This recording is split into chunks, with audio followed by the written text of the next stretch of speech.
Dr. Jose Rizal, the national hero of the Philippines, is not only admired for possessing intellectual brilliance but also stand in resisting the Spanish colonial government, while his death sparked a revolution to overthrow tyranny. Rizal will always be remembered for his compassion towards Filipino people in the country. Humble beginning.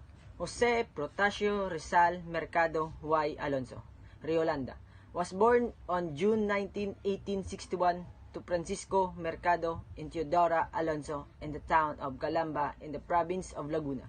He had 9 sisters and 1 brother.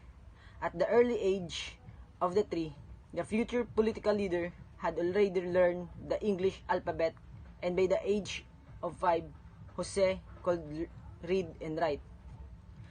Upon enrolling in the Ateneo Municipal de Manila, now referred as Ateneo de Manila University, he dropped the last 3 names in his full name after his brother's advice, hence being known as Jose Protasio Rizal.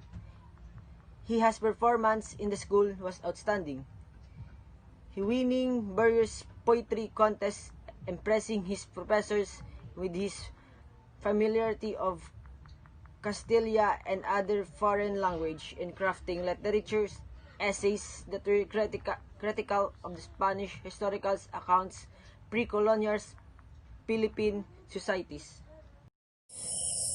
A man with multiple professions, while he originally obtained a land surveyor and assessor's degree in Ateneo. Rizal also took up a preparatory course in law at the University of Santo Tomas. But when he learned that his mother was going blind, he decided to switch to medicine school in UST and later on specialize in ophthalmology. In 1882, he decided to travel to Madrid in Spain. He earned his licentiate in medicine at Universidad Central de Madrid. Apart from being known as an expert in the field of medicine, a poet and an essayist, Rizal exhibited other amazing talents. He knew how to paint sketches and make sculptures because he lived in Europe for about 10 years. He also became a polyglot, conversant in 22 languages. Aside from poetry and creative writing, Rizal had varying degrees on expertise in architecture, sociology, anthropology, fencing, martial arts, and economics, to name a few. His novels awakened Philippine nationalism. Rizal had been very vocal against the Spanish government, but in a peaceful and progressive manner for him. The pen was mightier than the sword, and through his writings, he exposed the corruption and wrongdoings of government officials as well as the Spanish friars. While in Barcelona, Rizal contributed essays, poems, allegories, and editorials to the Spanish newspaper, La Solidaridad. Most of his writings, both in his essays and editorials, centered on individual rights and freedom, specifically for the Filipino people. As part of his reforms, he even called for the inclusion of the Philippines to become a province of Spain. And because he wrote about the injustices and brutalities of the Spaniards in the country, the authorities banned Filipinos from reading the controversial books, yet they were not able to ban it completely. As more Filipinos read the books, their eyes opened to the truth that they were suffering unspeakable abuses at the hands of the friars. These 2 novels by Rizal, now considered his literary masterpieces, are said to have indirectly sparked the Philippine Revolution. Rizal's unfaithful days. Upon his return to the Philippines, Rizal formed a progressive organization called the La Liga Filipina. This civic movement advocated social reforms through legal means. Now, Rizal was considered even more of a threat by the Spanish authorities, which ultimately led to his exile in Dapitan in northern Mindanao. This, however, did not stop him from continuing his plans for reform. While in Dapitan, Rizal built a school, hospital, and water system. He also taught farming and worked on agricultural projects such as using abaca to make ropes. In 1896, Rizal was granted to leave by then Governor General Blanco after volunteering to travel to Cuba to serve as doctor to yellow fever victims. But at the time, the Katipunan had a full-blown revolution and Rizal was accused of being associated with a secret militant society. On his way to Cuba, he was arrested in Barcelona and sent back to Manila to stand for trial before the court-martial.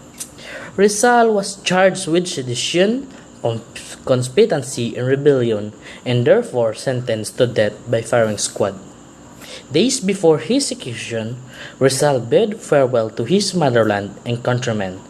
Through one of his final letters, entitled Mi Ultimo Adios, or My Last Farewell, Dr. Jose Rizal was executed on the morning of December 30, 1896, in what was then called Bagumbayan, now referred to as Luneta.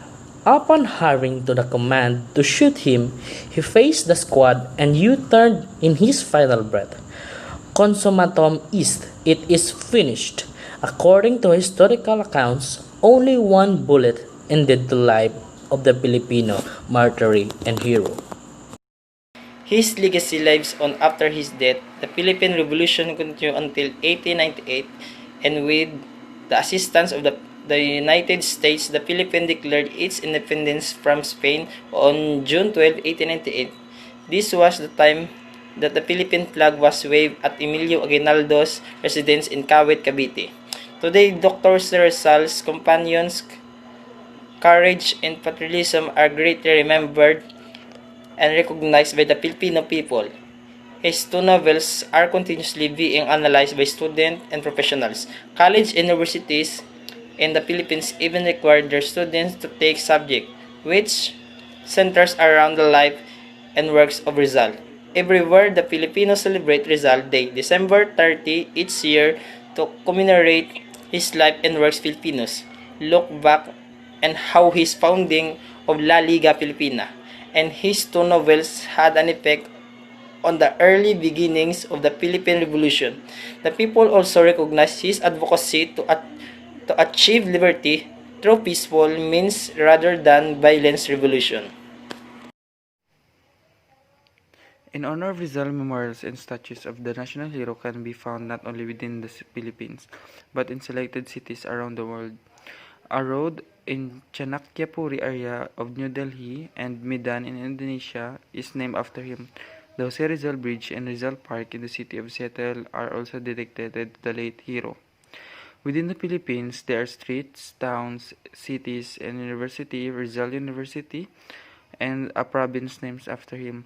Three species have also been named after Rizal: the Draco rizali, a small lizard known as a flying dragon; Apogania rizali, a very rare kind of beetle with 5 horns; and the Rhacoporus rizali, a specular frog species. To commemorate what he did for the country, the Philippines built a memorial park for him, now referred to as Rizal Park, found in Manila. There lies a monument which contains a standing bronze sculpture of Rizal, an obelisk, and a stone base said to contain his remains. The monument stands near the place where he fell during his execution in Luneta.